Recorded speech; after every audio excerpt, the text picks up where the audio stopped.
Γεια σας! Πάμε να δούμε ποια μπλοκαρισμένα συναισθήματα θα πρέπει να αφήσετε από τα πρώτα 5 παιδικά σας χρόνια. Και για σας η λέξη είναι εμπιστοσύνη. Βλέπω ότι ως παιδιά είστε κάπου έξω, παίζετε, πέφτετε κάτω, όμως τα παιδιά που είναι γύρω σας γελάνε, χάνετε την εμπιστοσύνη στους άλλους. Μερικοί από εσάς είστε σε σπίτια που υπάρχει κίνδυνος και δεν είναι καθόλου καλό περιβάλλον, όπου χάνετε την εμπιστοσύνη στην ανθρωπότητα πια. Μερικοί από εσάς βλέπω ότι είστε σε περιβάλλον που σας μιλούν άσχημα και χάνετε την εμπιστοσύνη σε εσάς. Άρα όλοι εσείς που έχετε αυτές τις παιδικές αναμνήσεις θα πρέπει να δουλέψετε με την εμπιστοσύνη.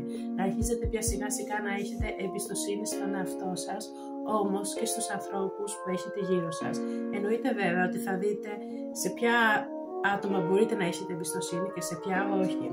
Κρατήστε μακριά από τη ζωή σας ανθρώπους που δεν μπορείτε πια να έχετε εμπιστοσύνη επειδή τους ξέρετε, και κρατήστε στη ζωή σας ανθρώπους που τους έχετε εμπιστοσύνη. Και κοιτάξτε και καινούριους ανθρώπους στη ζωή σας, να δείτε εάν είναι άνθρωποι που μπορείτε εσείς να τους έχετε εμπιστοσύνη.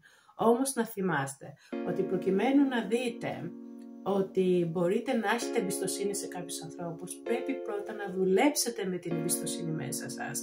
Να έχετε εμπιστοσύνη στον εαυτό σας ότι μπορείτε να κάνετε καλύτερες επιλογές και να αρχίσετε σιγά σιγά να δείτε πώς μπορείτε να έχετε εμπιστοσύνη στους ανθρώπους, τι πρέπει να κάνετε γι' αυτό και να δουλέψετε ακόμα παραπάνω, γιατί η εμπιστοσύνη είναι ένα σημαντικό κομμάτι στη ζωή μας και αν δεν έχουμε εμπιστοσύνη δεν μπορούμε να προχωρήσουμε μπροστά. Επομένως, δουλέψτε με τις φοβίες που έχετε γύρω από τη λέξη εμπιστοσύνη, είτε για σας είτε για τους ανθρώπους που έχετε γύρω σας. Ευχαριστώ πολύ που παρακολουθήσατε αυτό το βίντεο, σας εύχομαι όλα τα καλά αυτού του